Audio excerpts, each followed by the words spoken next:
ഈശോയുടെ കുരിശുമരണം മുന്നിൽ കണ്ടുകൊണ്ടുള്ള യാത്രയിൽ പരിശുദ്ധ അമ്മ എന്തായിരിക്കും പ്രാർത്ഥിച്ചിട്ടുണ്ടാവുക? എന്റെ മകനെ എനിക്ക് തിരികെ നൽകണമെന്ന് പറയാൻ ശ്രമിച്ചിട്ടുണ്ടാവുമോ?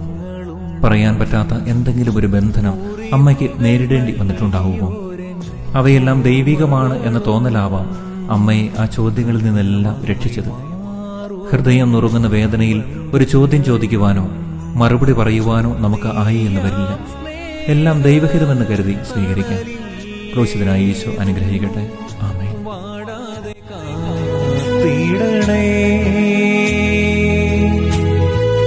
നീയാം സ്നേഹ തണലില്ലേകുന്നു, വാടാതെ കാത്തിടണേ.